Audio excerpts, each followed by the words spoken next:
बहुत बहुत धन्यवाद, बहुत बहुत धन्यवाद। आप लोग जानते हैं कि ये समय बहुत पवित्र चल रहा है। क्या समय है? बहुत पवित्र समय चल रहा है। पुरुषोत्तम मास, ये पुरुषोत्तम अधिक मास का समय चल रहा है। बहुत ही पवित्र समय चल रहा है। आप लोग बहुत शांत रहिए, बिल्कुल शांत रहिए, बातें ना करें, बातें नहीं, बातें नहीं, बातें नहीं। जो खड़े हैं कोई बातें नहीं करेंगे, कोई बैठे हुए बातें नहीं करेंगे, आपस में कोई बातें नहीं करेंगे। जिनको बातें करना है बाहर जाइए। ये बहुत पवित्र समय चल रहा है। जिनको लाभ उठाना है तो यहाँ पर बैठेंगे। यहाँ कथा चलेगी 9 बजे तक। 9 बजे तक कथा चलेगी। 9 बजे तक कौन बैठेंगे? हाथ उठाइए। 9 बजे तक जो बैठेंगे हाथ उठाइए। ये कथा का विशेष लाभ है। पुरुषोत्तम मास की कथा का लाभ विशेष है। ये सबको नहीं मिलने वाला। बहुत ही जो विरले भाग्यशाली होंगे उनको प्राप्त होगा। तो आप लोग बड़े ध्यान से सुने और बातें नहीं, बातें नहीं। सबको इशारा करिए चुप रहने का, बिल्कुल शांत। तो आप लोग सुनिए बड़े ध्यान से। ये पुरुषोत्तम मास का जो महीना है ये बहुत ही पवित्र है। इसकी महिमा बहुत बहुत ज़्यादा इसकी महिमा है ना। तो सुनिए बड़े ध्यान से। इस जो कथा है ये जो कथा है बहुत पवित्र कथा है ना। इसमें सबसे पहले तो बताया गया है कि नैमिषारण्य में ऋषि एकत्रित हुए और वहाँ पर सूत गोस्वामी आए। सूत गोस्वामी आए तो सब ऋषियों ने उनसे ये विशेष प्रार्थना की कि कोई ऐसी कथा सुनाइए जिसमें सबका दुख दूर हो जाए। जितने प्रकार के दुख हैं सब दूर हो जाएं। हर व्यक्ति के हर प्रकार के दुख दूर हो जाएं। तो सूत गोस्वामी वो कथा सुनाते हैं और बताते हैं कि पहले ये जो है सृष्टि के प्रारंभ में जब ये महीना आया, कौन सा महीना? हाँ, तो पुरुषोत्तम मास नहीं लोग बोलते थे, इसको मलमास बोलते थे। तो सब ने निंदा की कि ये मलमास है, अशुद्ध है, दूषित है, और इतना अपमान किया कि वो बड़ा जो है व्यथित हो गया और वैकुंठ में जा कर के भगवान से उसने प्रार्थना की कि आप मेरा कष्ट दूर करिए। मुझको जो है सभी महीनों ने अपनी पंक्ति से निकाल दिया है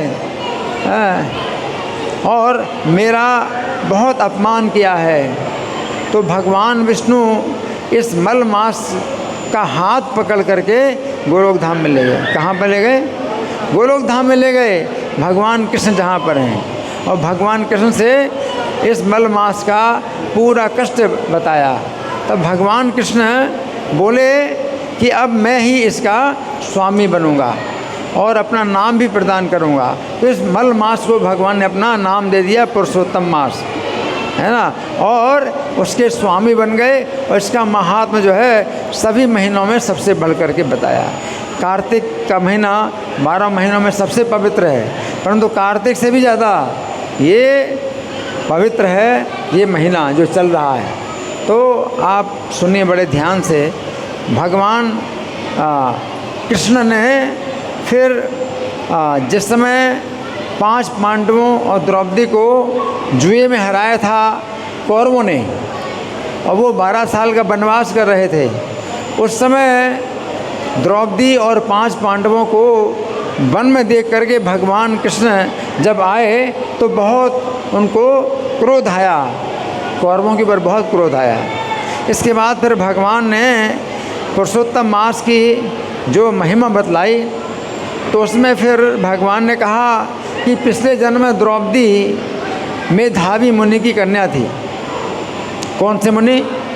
मेधावी मुनि की कन्या थी और बहुत सुंदर थी, बहुत गुणवान थी, और इतने गुण होने के कारण उसको योग्य पति नहीं मिल रहा।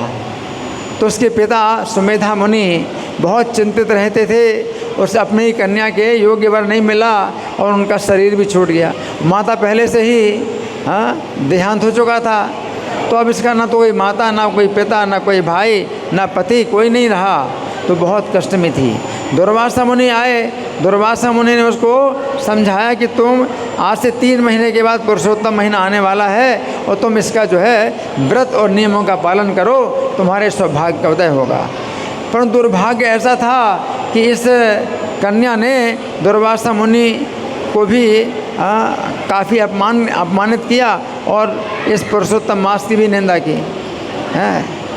तो इस प्रकार से दुर्वासा मुनि ने कहा कि ठीक है, मैं तुम्हें श्राप तो नहीं दे रहा हूँ क्योंकि तुम पहले से ही कष्ट में हो, लेकिन तुमने जो पुरुषोत्तम मास की निंदा की है, इसका दंड तुमको इस जन्म में या अगले जन्म में ज़रूर भोगना पड़ेगा। फिर यही द्रौपदी अगले जन्म में राजा द्रुपद के यज्ञ कुंड से उत्पन्न हुई और इसका विवाह अर्जुन के साथ हुआ, 5 पांडवों के साथ हुआ। और आगे चल कर के जो है ये द्रौपदी को दुशासन ने जो केस पकड़ करके खींचे और उसको भरी सभा में लाए और उसको नग्न करने का प्रयास किया, तो ये जो कारण था ये क्या था? पुरुषोत्तम मास की निंदा। पुरुषोत्तम मास की निंदा करने के कारण द्रौपदी को ऐसा जो है ये दंड भोगना पड़ा। और भगवान कहते उसने फिर मेरे नामों का उच्चारण किया तो मैंने उसकी रक्षा ज़रूर की, परंतु भगवान कहते हैं कि पुरुषोत्तम मास का अपमान करने के कारण मैं भी जो है अपने भक्तों को भी क्या करता हूँ, नीचे गिरा देता हूँ। तो द्रौपदी पहले से भगवान की बहुत भक्त थी, परंतु भगवान ने फिर भी उसकी उपेक्षा कर दी और उसका कितना अपमान हुआ। और फिर भगवान ने 5 पांडवों को कहा कि अब तुम जो है जो अभी महीना आएगा पुरुषोत्तम का, इसमें तुम व्रत करो और आगे चल कर के तुम्हें पूरा राज्य प्राप्त होगा और शत्रुओं का जो है विनाश होगा और तुम्हें निष्कंटक राज्य प्राप्त होगा। तो भगवान ने इस प्रकार से जो है ये महीने का महात्म बताया। और यही कथा बद्रिकाश्रम में नारायण मुनि सुना रहे नारद जी को। कौन सुना रहे? नारद मुनि को सुना रहे। नहीं, कौन सुना रहे? बद्रिकाश्रम में नारायण मुनि, तपस्या करने वाले नारायण मुनि बद्रिकाश्रम में जो तपस्या करते हैं वो नारद जी को सुनाते हैं। तो नारायण मुनि सुनाते हैं नारद जी को कि पूर्व काल में राजा दृढ़धनवा ने भी पुरुषोत्तम मास का जो व्रत किया था उससे उनको भी समृद्ध राज्य प्राप्त हुआ, पुत्र पौत्र प्राप्त हुए और अंत में गोलोक धाम की प्राप्ति हुई। तो अब सुनिए, ये 13वां अध्याय में पढ़ के सुनाऊंगा। 12 अध्याय तक की जो है कथा मैंने आपको संक्षेप में सुना दी। तो ये कथा नैमिषारण्य में सूत जी सुना रहे हैं। किसको सुना रहे हैं? शौनक आदि ऋषियों को, है ना। और यही कथा जो पहले सुनाई थी नारायण मुनि ने बद्रिकाश्रम में, किसको? नारद जी को सुनाई थी। तो सुनिए बड़े ध्यान से। ऋषियों ने पूछा कि हे सूत जी, हे महाभाग्यशाली, पुरुषोत्तम मास की आराधना करने से दृढ़धनवा ने क्या फल प्राप्त किया? राजा दृढ़धनवा ने क्या फल प्राप्त किया? सूत सूत महाभाग वदनो वदतांबर, दृढ़धनवा कथम प्राप पुरुषोत्तम सेवना। राजा दृढ़धनवा, कौन से राजा? दृढ़धनवा। क्या क्या नाम? दृढ़धनवा। दृढ़ का मतलब कठोर, मजबूत, और धनवा मन धनुष वाले।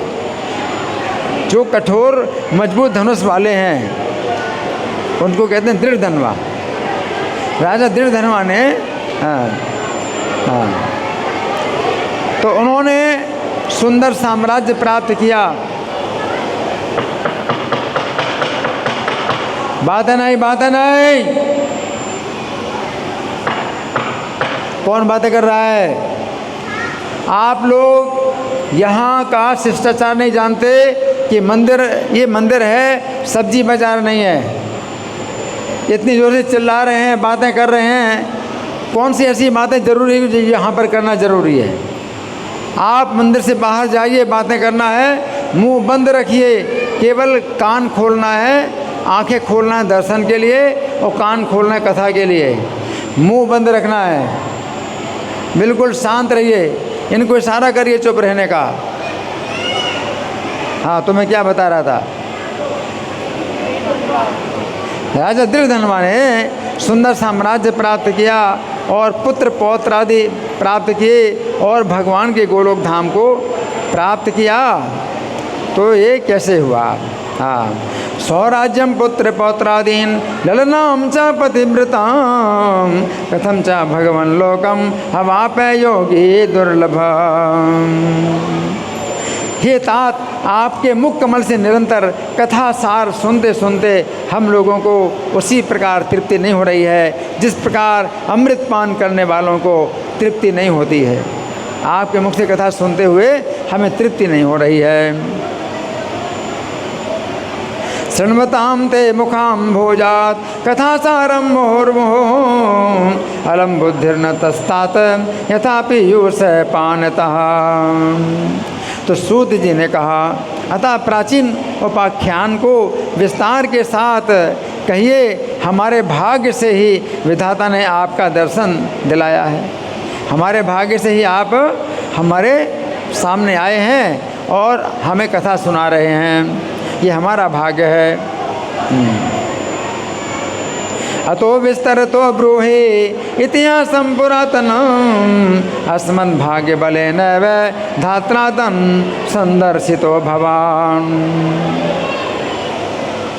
सूत जी ने कहा, हे ब्राह्मणों, सनातन मुनि नारायण ने जिस प्राचीन इतिहास को नारद जी से कहा था, वही इतिहास अब आप लोगों को मैं सुनाऊंगा।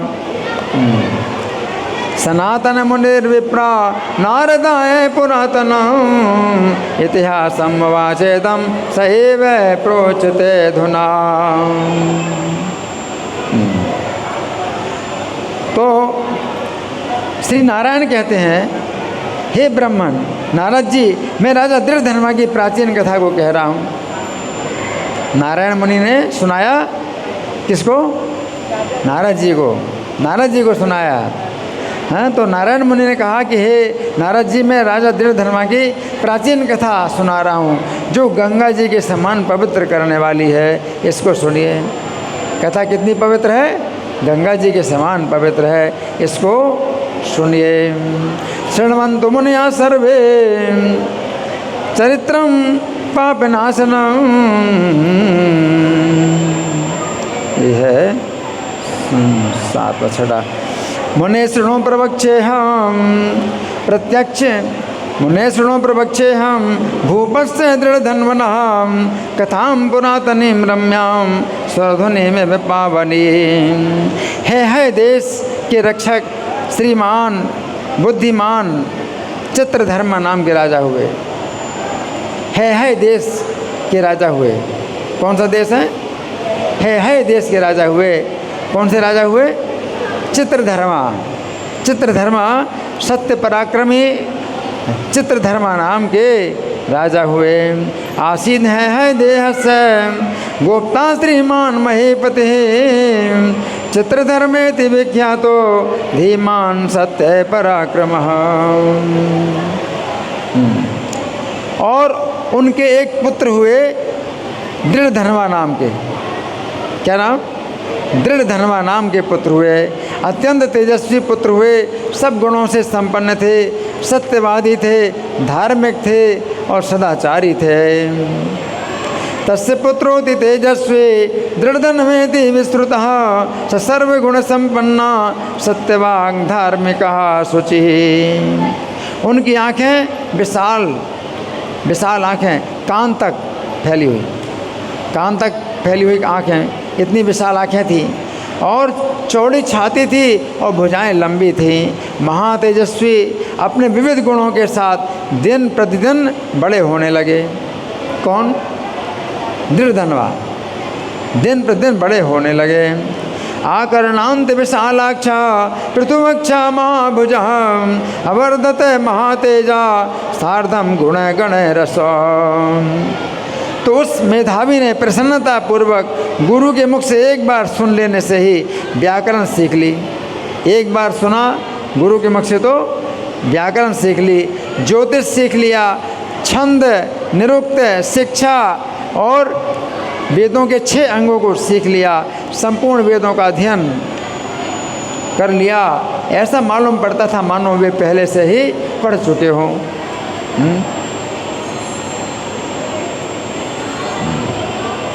अधीत्य सांगान निगमां चतुरस्त्र चतुरो मुदा सकृन्निगद मात्रेण प्रागधीतानि विस्फुटा।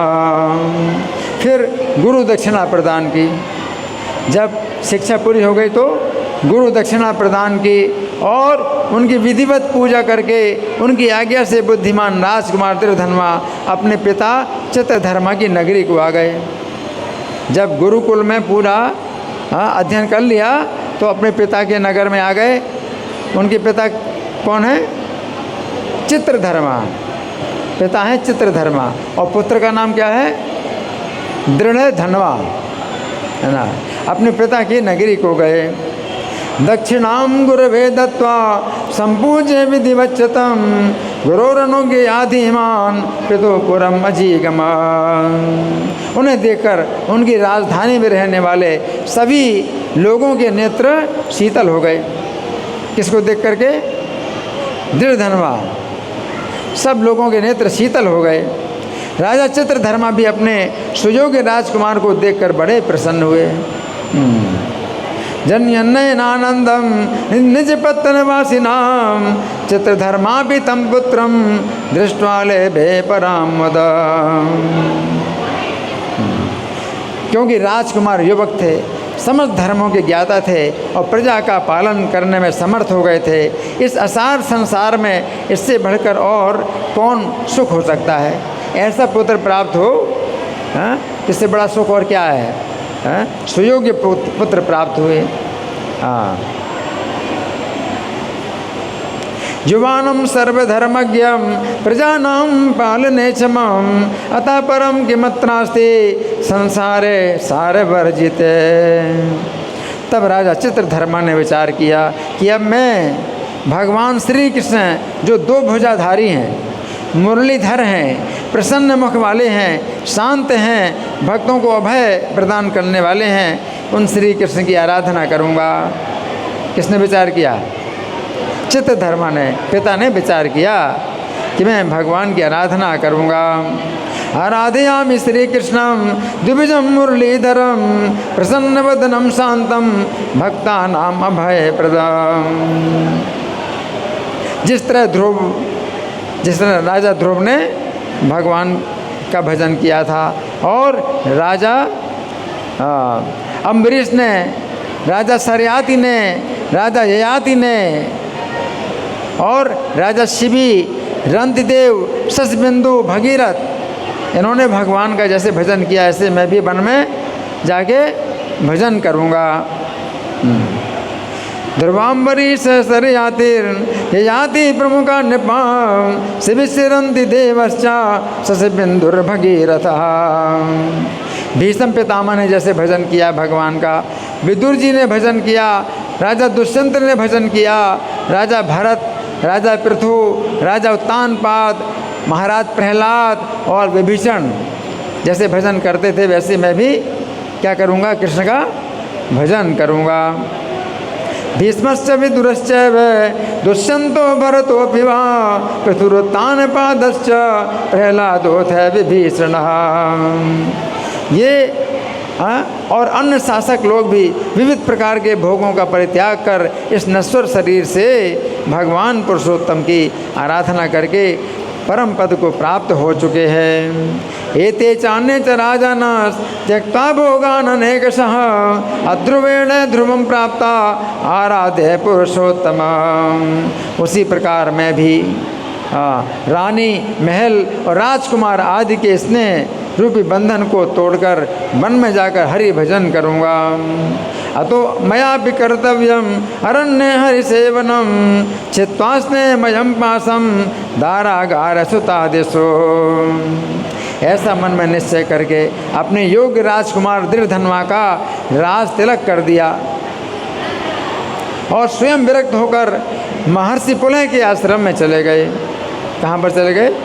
महर्षि पुलह के आश्रम में चले गए। यदि निश्चित मनसा समर्थे दृढ़ धन्वनी धुरम्यस्य जुगामासु विरक्तः पुलहाश्रम। वहाँ पहुँचकर समस्त कामनाओं से विरक्त होकर के भोजन करना छोड़कर निरंतर श्री कृष्ण का ध्यान करते हुए तपस्या करने लगे। कौन? चित्रधर्वा। तत्र गत्वा तपस्तेपे श्रीकृष्णं मनसा स्मरन् निस्पृहा सर्व कामेभ्यो निराहारो निरंतरम्। बहुत समय तक तप करके वे भगवान के परम धाम को चले गए। भगवान के परम धाम में चले गए। जब दृढ़धनवा ने सुना कि हमारे पिता को वैष्णवी गति प्राप्त हो गई है, राजा दृढ़धनवा राज्य करते थे, उनको पता चला कि मेरे पिता को वैष्णवी गति प्राप्त हो गई है। कि यत्कालम तपस्तत्वा हरेर्धाम जगामसः दृढ़धनवा भी सुस्त्राप स्वपितुर वैष्णवीं गते। तो पिता के वियोग से उन्हें शोक हुआ, अपने पिता के वियोग से शोक हुआ, परंतु परम धाम की प्राप्ति से उन्हें हर्ष भी हुआ कि हमारे पिता को परम धाम प्राप्त हो गया है। तब राजा ने धर्मशास्त्र के ज्ञाता विद्वानों के कथन के अनुसार समस्त उनकी अंतिम क्रिया की और 10वां दिन, 1 और 11वां दिन श्राद्ध वगैरह सब संपन्न किया। हर्षशोक समाविष्टो हिकरोद्वार्थ देहिकम पितृभक्त्या महीपालो विद्वजन वचा स्थिति। राजनीति के ज्ञाता राजा दृढ़धनवा अत्यंत सुंदर और पवित्र पुष्करावर्तक नामक नगर में राज्य करने लगे। कौन सा नगर है वो? पुष्करावर्तक नगर। क्या नाम है? पुष्करावर्तक नगर में राज्य करने लगे।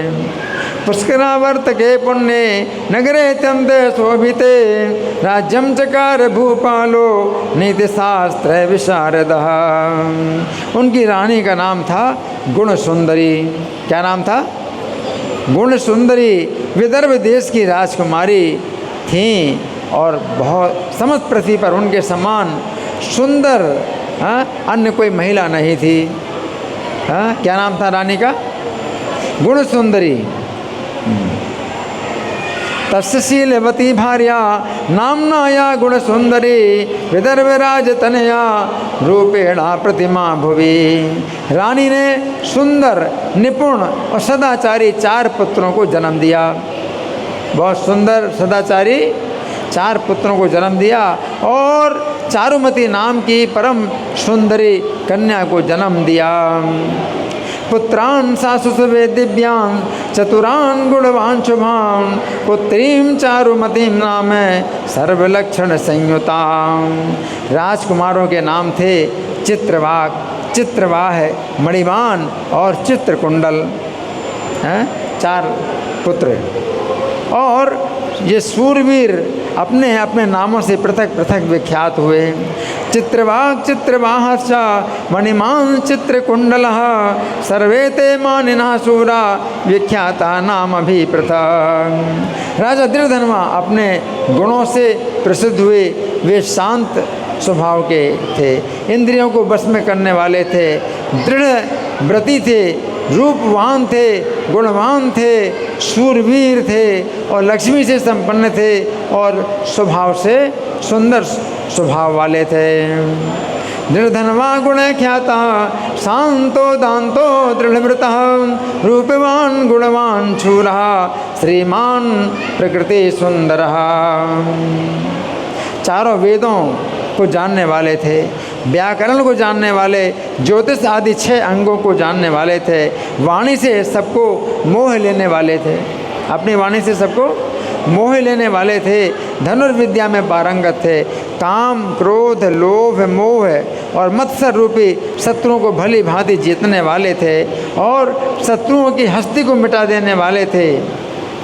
वेद वेदांग विद्वामी धनुर्विद्या विशारदः सुनिर्जिता ऋषण्वर्गा शत्रु संघ विदारण।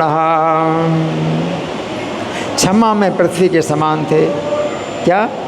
क्षमा में पृथ्वी के समान थे और गंभीरता में समुद्र के समान थे।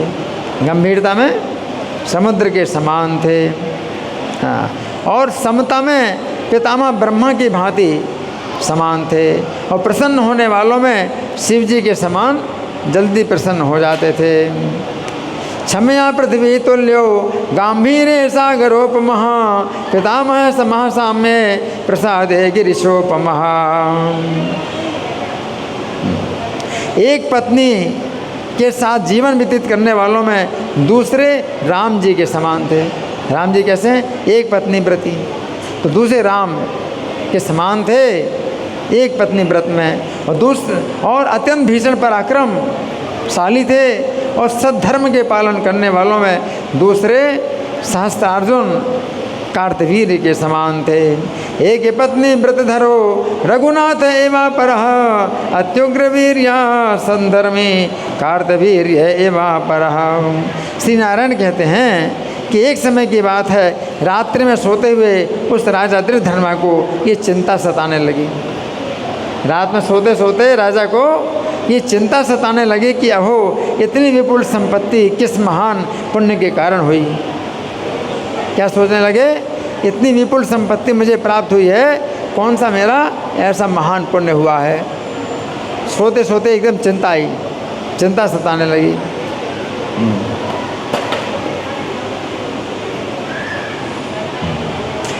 एकदान्यसि सुप्तस्य चिंतासि तस्य भूपते अहोयम वैभवा केन पुण्येन महता भव। ना तो मैंने तपस्या की इस जीवन में, ना तो मैंने तपस्या की है, ना तो दान दिया है, ना कभी हवन यज्ञ किया। अब अपने सौभाग्यशाली होने के कारण पूछूं तो किससे पूछूं? मैंने कौन सा ऐसा तपस्या व्रत किया है, किससे पूछूं? ना मया च तपस्तप्तम न दत्तम न होतम क्वचिन किमिदम परिपृच्छामि मम भाग्यस्य कारणम। इस प्रकार सोचते विचारते सारी रात बीत गई, सोए नहीं।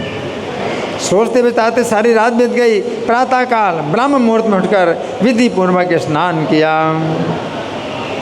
एवं चिन्तयतस्तस्य रजनी विरतिम गताम ब्राह्मे मुहूर्त उत्थाय स्नानम कृत्वा यथा विधि।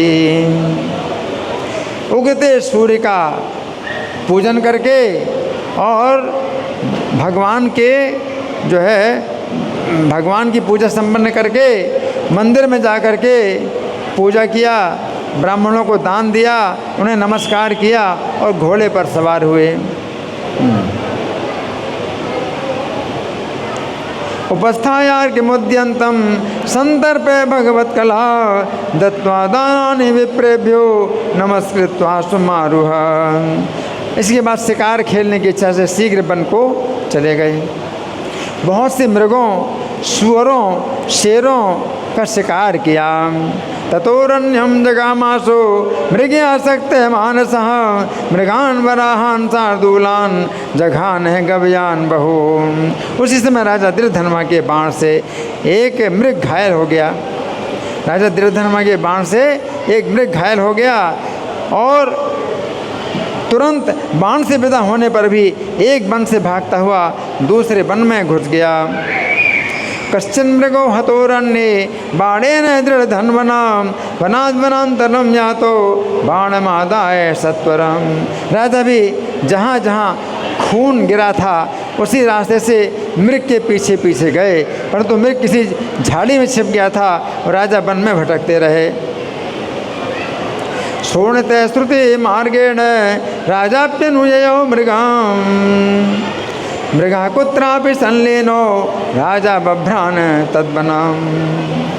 प्यास से व्याकुल हो गए, राजा प्यास से व्याकुल हो गए। एक झील को देखा समुद्र के समान खूब लंबी चौड़ी झील थी। वहाँ गए, झट पर पानी पीकर किनारे की ओर लौट आए। त्रिशाकान्ता सकासारम ददर्श सागरोपमं तत्र गत्वासु पीत्वासो पानीयं तीरमागतः। वहाँ उन्होंने देखा एक विशाल बरगद का पेड़ है। क्या है? विशाल बरगद का पेड़ है जिसकी छाया घनी है। छाया कैसी है? घनी छाया है। हाँ। उसकी जड़ में घोड़े को बांध करके राजा बैठ गए। ततो ददर्श न्यग्रोधम घनच्छायं महातरुं तज्जटायां निबध्यास्वं निससाद महीपतिः। उसी समय वहाँ पर कहीं से कोई सुंदर तोता आ गया। वो क्या आ गया? सुंदर तोता आ गया। वो राजा को मोहित करने वाली अतुलनीय मधुर वाणी में बोलने लगा। तत्रागमत खगा कश्चिन कीरा पर शोभन मानुषी मेर यनवाणीम अतुलाम नृपमोहिनी। राजा दृढ़धर्मा को अकेले बैठे देखकर उन्हीं को संबोधित करता हुआ तोता एक ही सुंदर श्लोक को बार बार दोहराने लगा। श्लोक बोल रहा है, राजा को बार बार सुना रहा है श्लोक तोता। सुखापपाठ सुश्लोकम एकमेव पुनः पुनः संबोध दृढ़धनवानम एकाकिनम उपस्थिता। इस भूतल पर अतुल सुख को देखकर हे राजन, आप तत्व के संबंध में विचार नहीं कर रहे हैं तो इस भवसागर को कैसे पार करेंगे? तोता ने एक ही श्लोक कहा। क्या? अतुल ने आपको सुख प्राप्त हुआ है? इतना अतुलनीय सुख प्राप्त हुआ है आपको और आप तत्व के संबंध में विचार नहीं कर रहे तो भवसागर को कैसे पार करेंगे? विद्यमाना तुल सुखम आलोक्यातीव भूतले न चिंतयसि तत्त्वं त्वं तत्कथम पारमेष्यसि। वो इसी श्लोक को राजा के सामने बार बार बोलने लगा। तोते की वाणी सुनकर राजा प्रसन्न हुए और साथ ही साथ मोहग्रस्त भी हो गए। राजा मोहग्रस्त हो गए। बारंबारम इदम पद्यम पपाठ निपते पुरः श्रुत्वा तस्य वचो राजा मुमुदे मुमुहे पिचा। इस तोते ने एक ही श्लोक को बार बार दोहराते हुए क्या कह दिया है? अब राजा सोच रहे हैं इस तोते ने बार बार दोहराते हुए क्या कह दिया है जो वेदांत के सार से युक्त है और नारियल के फल के समान बड़ी कठिनाई से समझ में आने योग्य है। जैसे नारियल है, बड़ा कठोर उसका छिलका होता है, तो छिलका बड़ा कठोर है तो उसका गिरी निकालना मुश्किल है। उसी प्रकार से श्लोक नारियल के समान है, उसका अर्थ समझना बड़ा मुश्किल है। अर्थ अंदर है, श्लोक के अंदर है, तो श्लोक के अंदर अर्थ को निकालना बड़ा मुश्किल है। जैसे नारियल के अंदर से गिरी निकालना बहुत मुश्किल है। तो श्लोक नारियल की तरह है, बोला है इसने, है ना।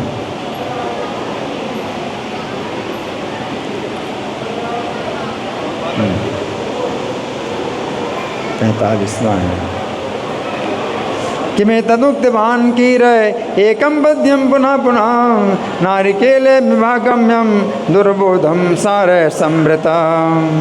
क्या ये व्यास जी के प्रिय पुत्र सुखदेव मुनि तो नहीं हैं? तोते के रूप में आए हैं। शायद व्यास जी के पुत्र सुखदेव जी तो नहीं आए हैं तोते के रूप में, है? जो मुझ श्री कृष्ण के मंदमती अनुचर को भवसागर में डूबा देख करके बोल रहे हैं। मैं उनका कृष्ण का सेवक हूँ, मंदमती सेवक हूँ। कैसा सेवक हूँ मैं? मंदमती। तो भवसागर में डूबा हुआ देख करके तोते ने ऐसा बोला है। किं वा नायं भवेत् कृष्ण द्वैपायन सुता परः श्री कृष्ण सेवकं मूढ़ं मग्नं संसार सागरे। राजा परीक्षित के समान कृपा पूर्वक उद्धार करने की कामना से यहाँ चले आए हैं क्या?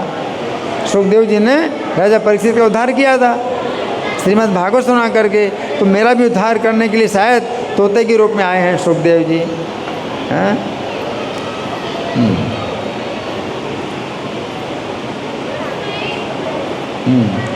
इस प्रकार सोच विचार कर रहे थे तब तक उनकी सेना भी उनके पास आ गई, सेना भी उनके पास आ गई, राजा की सेना। विष्णुनाथ निबोधर तुम कृपया माम समागतः इति चिंतयतस्तस्य तत्सेना समुपागता। उधर तोता भी राजा को इस प्रकार आत्मबोध करा करके स्वयं अंतर्धान हो गया। राजा को अकेले में बोला था, और जब राजा की सेना आ गई तो तोता भी चला गया। राजा अपनी नगरी में आकर तोते की वाणी को बार बार सोचने लगे, किसने क्या बोला, तोते ने क्या बोला। कीरस्तु दर्शनम प्राप्तो बोधयत्वा नराधिपम राजा सुपुरम आगत्य कीरवाक्यम मनुस्मरण। अब किसी के बुलाने पर भी नहीं बोलते राजा कैसे हो गए, गुमसुम हो गए, किसी के बुलाने से भी नहीं बोलते, और खाना पीना और सोना एकदम छोड़ दिया, ना खाते हैं ना पीते हैं और ना सोते हैं। तब रानी ने आकर एकांत में राजा से इसका कारण पूछा। रानी एकांत में बात कर सकती है, एकांत में आकर के राजा से कारण पूछा।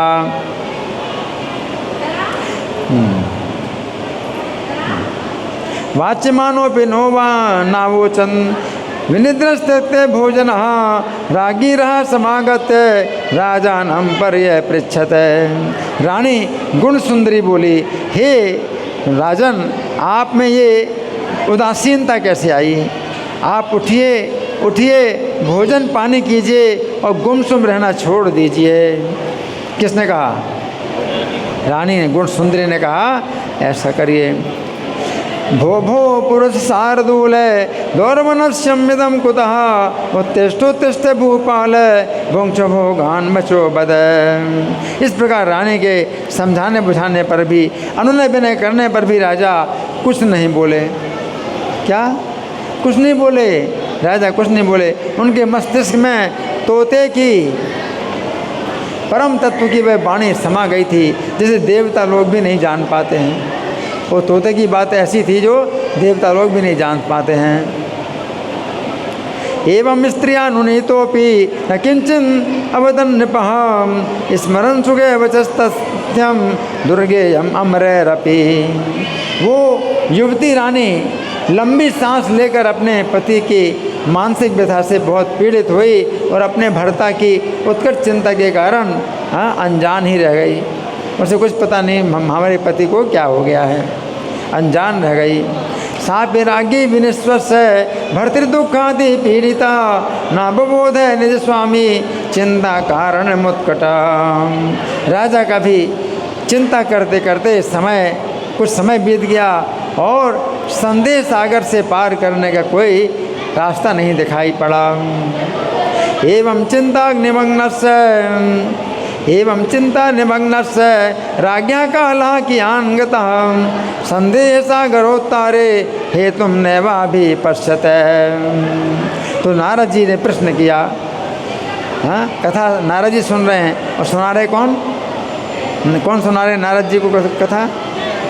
नारायण मुनि सुना रहे हैं। तो नारद जी ने प्रश्न किया कि हे ऋषि प्रवर नारायण, इस प्रकार चिंताग्रस्त राजा दृढ़धन्वा का आगे चलकर क्या हुआ, सो आप बताइए। क्योंकि भगवान विष्णु के भक्त का थोड़ा सा भी निर्मल कथा सुन लिया जाए तो सब पापों का नाश हो जाता है। इति चिंतयतो धरापतेर वदजातं नृदन वनश्च किं विमलं चरितं हि वैष्णवं कलुषं हन्ति मनाक्षुतं मुने। तो एक अध्याय मैंने पढ़ के सुनाया है। बाकी आगे की कथा मैं आपको संक्षेप में सुना रहा हूँ, तो आप लोग ध्यान से सुनिए। कथा तो बहुत लंबी है, अब संक्षेप में सुना रहा हूँ आगे की कथा। तो नारायण मुनि कहते हैं, एक समय चिंताग्रस्त राजा दृढ़धन्वा के महल में महर्षि वाल्मीकि आए। कौन आए? महर्षि वाल्मीकि आए। राजा ने दूर से ही प्रणाम किया, पूजा की और आसन देकर चरण धोए। फिर राजा ने स्तुति करके चुप हो गए। वाल्मीकि मुनि बोले, राजन आप चिंतित क्यों हैं? वाल्मीकि मुनि, राजन आप चिंतित क्यों हैं? राजा ने कहा, मैं एक बार शिकार खेलने निकला, फिर एक तालाब के किनारे पर एक बट वृक्ष की घनी छाया में बैठा हुआ था, उस समय एक तोते ने ये बात कही, इस भूतल पर अतुल सुख प्राप्त करके आप तत्व विचार नहीं कर रहे हैं, फिर कैसे भवसागर को पार करेंगे। तोते के कथन का क्या तात्पर्य है, मुझे इतना अतुल सुख किस पुण्य से मिल रहा है। इस कथन को सुनकर प्राणायाम करके एक मुहूर्त तक ध्यान करके वाल्मीकि मुनि राजा से बोले। वाल्मीकि मुनि ने एक मुहूर्त तक ध्यान किया। एक मुहूर्त कितना होता है? एक मुहूर्त 48 मिनट। कितना? 48 मिनट होता है। तो वाल्मीकि मुनि ने 48 मिनट तक ध्यान किया और फिर कारण जान गए। कारण जान गए, है ना। तो बोले, वाल्मीकि मुनि बोले, राजन, आप पूर्व जन्म में आप द्रविड़ देश में ताम्रपर्णी नदी के तट पर रहने वाले सुदेव नामक एक ब्राह्मण थे। पिछले जन्म में आप क्या थे? सुदेव नाम के एक ब्राह्मण थे। अपनी गौतमी नाम की पत्नी के साथ रहते थे। बहुत दिनों में भी जब कोई पुत्र ना हुआ तो आपने अपनी पत्नी के साथ 5-5 दिनों में सूखे पत्ते खाकर और जल पीकर 4000 साल तक तपस्या की। 4000 साल तक। उस समय गरुड़ के ऊपर विराजमान नारायण ने उन दोनों को दर्शन दिया। उन्होंने नारायण को प्रणाम किया। तो सुदेव शर्मा ने भगवान की स्तुति की, उनसे सदाचारी पुत्र होने का वर मांगा। उस समय श्री भगवान ने कहा, पुत्र को छोड़कर कोई अन्य वर मांग लो, तुम्हारे लिए 7 जन्मों तक पुत्र सुख नहीं लिखा है। भगवान की इस बात को सुनकर सुदेव शर्मा बहुत व्याकुल हो गए। उस समय गरुड़ जी ने भगवान से कहा, हे प्रभु, यदि आप अपने भक्त को पुत्र नहीं दे सकते हैं तो फिर कोई मनुष्य आपके चरणों की आराधना नहीं करेगा। आप अपने भक्त को पुत्र भी नहीं दे सकते। किसने कहा? नहीं, गरुड़ जी ने कहा। गरुड़ के ऊपर बैठ के आए थे ना भगवान, तो गरुड़ जी बोले आप अपने भक्त को पुत्र नहीं दे सकते तो फिर कौन मनुष्य आपके चरणों की आराधना करेगा। हाँ। उस समय विष्णु जी बोले, हे पक्षीराज, इस ब्राह्मण को एक सदाचारी पुत्र शीघ्र दे दो। भगवान ने गरुड़ जी से कहा कि आप इस ब्राह्मण को एक सदाचारी पुत्र शीघ्र दे दो। उस समय गरुड़ जी ने हर्षित होकर ब्राह्मण को एक भव्य पुत्र प्रदान कर दिया। उस समय ब्राह्मण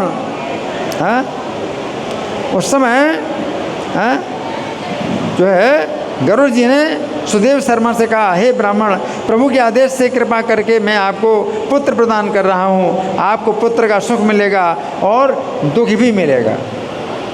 पुत्र का सुख मिलेगा और दुख भी मिलेगा। इस प्रकार भगवान गरुड़ पर बैठकर अपने धाम चले गए। समय आने पर गौतमी ने एक उत्तम पुत्र को जन्म दिया। सुखदेव के समान तेजस्वी होने के कारण सुदेव ने इसका नाम सुखदेव रख दिया।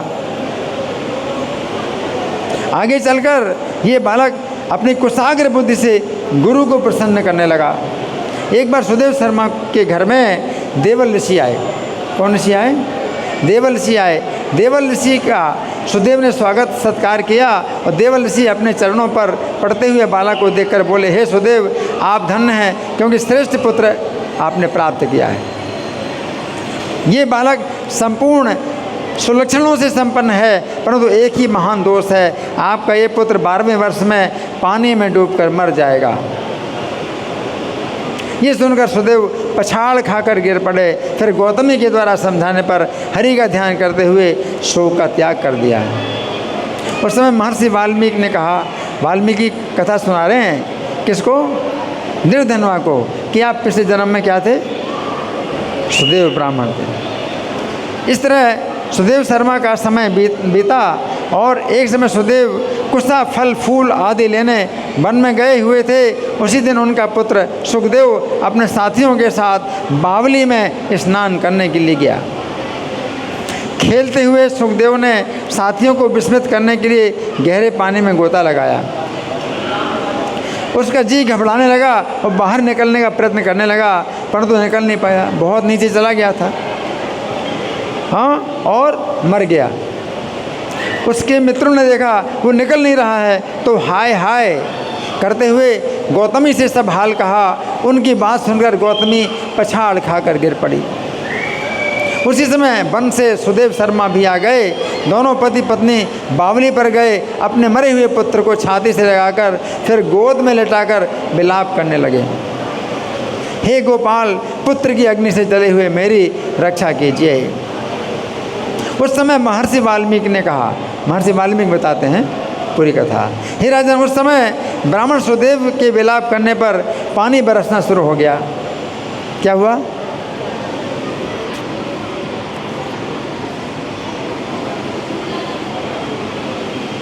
हाँ, उस समय सुदेव विलाप कर रहे थे और क्या शुरू हो गया? पानी बरसना। उस समय पानी बरसना शुरू हो गया और 1 महीने तक पानी बरसता रहा। क्या? 1 महीने तक पानी बरसता रहा, परंतु पुत्र शोक की ज्वाला से संतप्त होने के कारण उन्हें कुछ पता नहीं चला। ना तो उन्होंने जल पिया, ना ही भोजन किया। ये श्री कृष्ण का प्रिय पुरुषोत्तम मास था, उन्हें पता नहीं था। श्री कृष्ण का प्रिय पुरुषोत्तम मास था, सो ना जानते हुए उस ब्राह्मण के द्वारा पुरुषोत्तम मास की आराधना हो गई। इससे प्रसन्न होकर साक्षात श्री कृष्ण प्रकट हो गए। उस ब्राह्मण ने श्री कृष्ण का दर्शन किया। श्री कृष्ण पुरुषोत्तम मास के व्रत से प्रसन्न हुए और बोले, हे सुदेव, ऐसा कोई नहीं है जो आपके भाग्य का वर्णन कर सके। ऐसा कोई नहीं जो आपके भाग्य का वर्णन कर सके। आपका ये पुत्र 12,000 वर्षों की आयु वाला होगा। कितना? 12,000 वर्षों की आयु वाला होगा। हे तपस्वी, पुत्र के साथ गृहस्थ आश्रम का सुख भोगने के बाद आप ब्रह्मलोक को जाएंगे। वहाँ पर देवताओं के 1000 वर्षों के बाद भूतल पर आप दृढ़धर्मा नाम के सम्राट, चक्रवर्ती सम्राट होंगे। 10,000 वर्ष पर्यंत पृथ्वी पर राज्य करेंगे। आपकी ये पत्नी गुण सुंदरी नाम की पटरानी होगी। जो गौतमी, इस समय गौतमी है, गुण सुंदरी नाम की पटरानी होगी। जब आप भगवान श्री कृष्ण को भूल जाएंगे, उस समय ये आपका पुत्र शुक पक्षी बनकर वन में आपको बोध कराएगा। आपका ही पुत्र बोध कराएगा। तोते की बात सुनकर आप उदास होकर राजमहल में जाकर चिंता के समुद्र में डूबे रहेंगे। तब महर्षि वाल्मीकि आकर आपको ज्ञान कराएंगे। अब वाल्मीकि मुनि सुना रहे हैं कि पिछले जन्म में भगवान ने आपको बोला था कि महर्षि वाल्मीकि आपको ज्ञान कराएंगे। उनके वाक्यों से आपका संशय दूर हो जाएगा और शरीर को छोड़कर युगल दंपति परम पद प्राप्त करोगे। इस प्रकार श्री कृष्ण के कहने पर बालक उठ खड़ा हुआ। बालक खड़ा हो गया और वे युगल दंपति पुत्र को जीवित देकर आनंद मग्न हो गए। उस समय सुदेव ब्राह्मण ने अपना संदेह प्रस्तुत किया। हे श्री कृष्ण, मैं 4000 वर्षों तक अत्यंत दुस्तर तपस्या की, परंतु आपने उस समय अत्यंत चुभने वाली बात कही थी कि हे वत्स, आपको पुत्र नहीं है।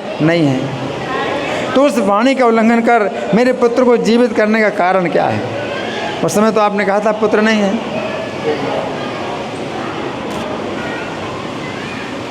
और अभी आपने वो पुत्र को जीवित कर लिया, जबकि मैंने वैसी तपस्या तो नहीं की।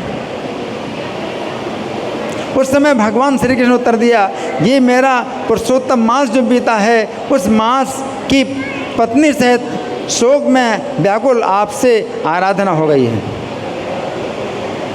आपको पता नहीं चला, 1 महीने की आराधना हो गई है।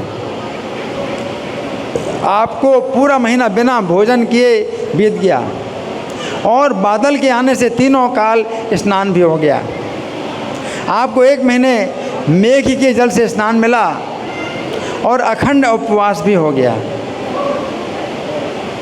शोक में डूबे होने के कारण ना जानते हुए भी आपसे पुरुषोत्तम मास की पूजा हो गई। वेदों के सभी साधनों को तराजू के एक पलड़े में रखा ब्रह्मा जी ने तराजू के एक पलड़े में वेदों के सभी साधनों को रखा और दूसरे पलड़े में पुरुषोत्तम मास रखकर ब्रह्मा जी ने देवताओं के सामने तौला। तो साधनों वाला पलड़ा हल्का हो गया, पुरुषोत्तम वाला पलड़ा भारी हो गया। एक पुरुषोत्तम मास का जो पलड़ा है वो भारी हो गया। मनुष्य का शरीर पाकर जो व्यक्ति पुरुषोत्तम मास में ना तो स्नान करते हैं, ना दान करते हैं, ना व्रत उपवास करते हैं, वे जन्म जन्म में दरिद्र होते हैं। इस प्रकार भगवान गरुड़ पर बैठकर वैकुंठ चले गए। सुदेव शर्मा पुत्र को जीवित देखकर प्रसन्न रहने लगे। 1000 वर्षों तक अपनी पत्नी के साथ सुख भोगते हुए ब्रह्मा जी के लोक में गए। फिर वहाँ से गौतमी और सुदेव शर्मा इस पृथ्वी पर आए। वही सुदेव शर्मा आप दृढ़धर्मा नाम के विख्यात राजा हैं और गौतमी ही आपकी पटरानी गुण सुंदरी है। सुखदेव नाम वाले आपके पुत्र जिन्हें श्री कृष्ण ने पुनर्जीवन दिया था, वे 12000 वर्ष तक आयु भोग कर वैकुंठ गए। वे ही वन में तोता के रूप में आपके लिए वैसा वचन बोले थे। उस समय राजा दृढ़धनवा महर्षि वाल्मीकि को प्रणाम करके बहुत प्रसन्न हुए। तो राजा को बड़ी प्रसन्नता हुई। तो ये कथा जो है पुरुषोत्तम मास की हमने सुनी, बहुत सुंदर कथा है। देखिए राजा दृढ़धनवा को पता नहीं था पिछले जन्म में वो पुरुषोत्तम मास की आराधना कैसे हुई। 4000 साल तक इन्होंने जब कठिन तपस्या की तो भगवान ने कहा कि पुत्र नहीं है, और पुत्र मिला भी तो 12 साल में मर गया। और पुत्र के मरने पर जो उन्होंने वैसी तपस्या तो नहीं की थी, उन्हें तो पता नहीं था। पुरुषोत्तम मास शुरू हुआ उसी दिन से, और उससे जो है उनका सौभाग्य खुल गया, है ना। तो हमारे पास कुछ समय है अभी, आप लोगों की ओर से कोई प्रश्न है, कोई चर्चा है, या मैं प्रश्न करूं? मैं प्रश्न करूं? ठीक है, तो मैं प्रश्न कर रहा हूं, है ना। तो ये बताइए कि जब जो वो तपस्वी थे गौतम नहीं, सुदेव शर्मा ने अपनी पत्नी के साथ तपस्या की थी पुत्र प्राप्त करने के लिए 4000 साल तक, हैं। तो 4000 साल तक जब तपस्या की थी तो इन 4000 सालों में तो कई बार पुरुषोत्तम मास भी आया, है ना। तो वो पुरुषोत्तम मास का वो आराधना क्यों नहीं मानी गई? और ये आराधना उनकी हो गई जबकि उनको पता ही नहीं था। जब उनको पता नहीं था तो आराधना हो गई पुरुषोत्तम मास की, हैं। और जब वो तपस्या कर रहे थे, 4000 साल तक तपस्या की थी, तो पुरुषोत्तम मास की आराधना नहीं हुई। तो ये इसको कैसे समझेंगे? कौन बताएगा? इसको कैसे समझेंगे?